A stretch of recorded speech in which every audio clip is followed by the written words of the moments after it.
Hey, what's up animators? This is JP and we're gonna study the animation of Inside Out 2.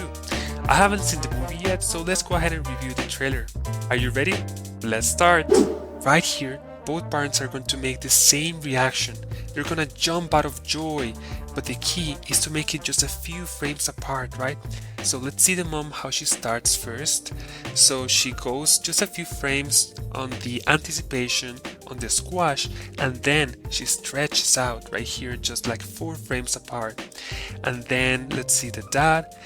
We start here, then he goes on the anticipation and then the big stretch. So we can see mom first, dad second, having a great line of screen left to right so we can read it easier.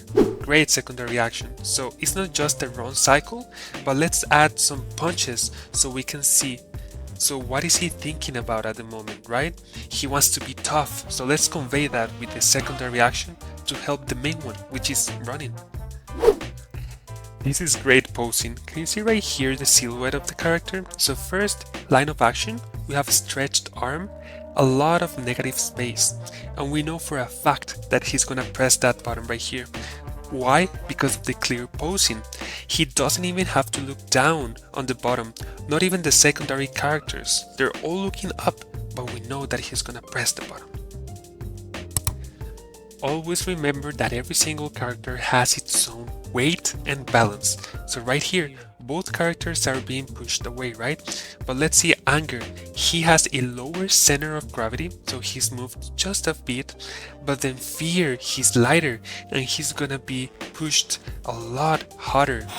Question for you. How many frames do you think it's gonna take her to press this button right here? Well, let's count. So we got 1 right here, 2, 3, look at the spacing right here with the smear frame on the hand.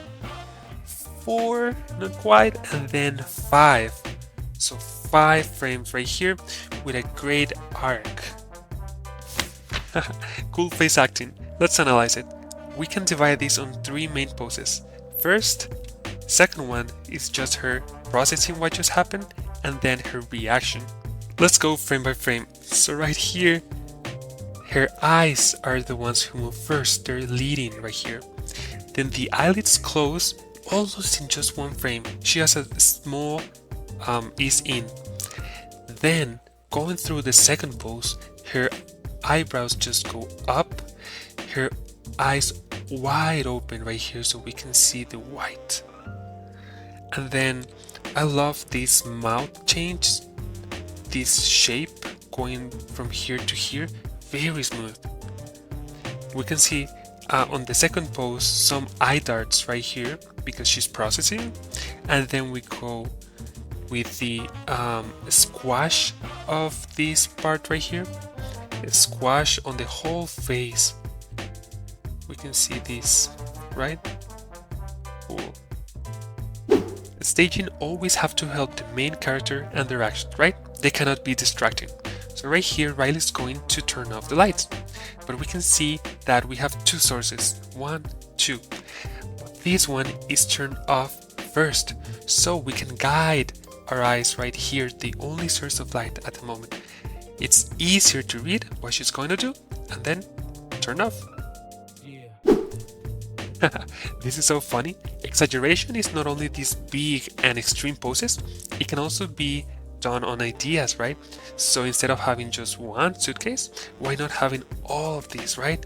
So it's funnier that way. Oh no, we have 5 different characters on a scene and we have to focus only on 1. What do? Simple, silhouette. So right now she's the focus, right? Because she's speaking. But then we can content the rest of the 4 characters on a simple and clear silhouette with little to none negative spaces. Amazing follow through. Can you see her hair right here? So she goes down and we can only see the hair moving for a few frames. Then right here she stops, but the hair continues to move. That's amazing follow through, right? I really like this image right here with the different beam lights on her face and the hair, and also the reflection on the eyes, right? This is a great lighting example, but appealing is not only when a character looks good, but also right here, right? Appealing means something that is interesting to watch. Oh, and by the way, right here, can you see that? So the character leads the action and the motion, and then the camera follows right here. So always the character goes first, right? She turns, her eyes go first, then the head, and then the shoulders, and then the camera. Right here, we have a great composition. 4 characters, and they're making a perfect triangle. Can you see it, right? So this is great composition. We can see it as well here. They're making a triangle, so we can see where it's pointing, right? So always pointing to somewhere. Let's talk camera cuts for a second. So see right here, that worked perfectly. And how do we know it worked? Because we can follow very easy where the characters are. Right here, we can see that this blue character is on the right side of the screen. And when the camera cuts, let's see where it moved, he goes to the right. So let's compare. Right, right, almost on the same place, even though the camera is in a different angle. So that helps the eye. It's all very simple.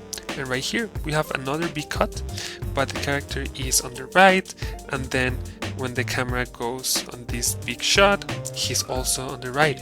Sometimes it gets confusing when we try to explain solid drawing on 3D animation, right? Because we're not drawing.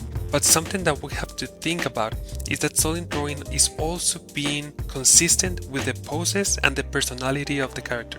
So right here, can you see the pose? So he has his both arms close to his chest, and he is like with this line of action and with this expression, with the eyebrows like this. So remember that pose, and let's see if he does that again.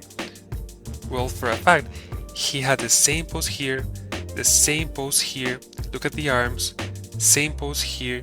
So this is great solid drawing from all the movie. Well, and that's it for today. I hope you learned something, and see you on the next one.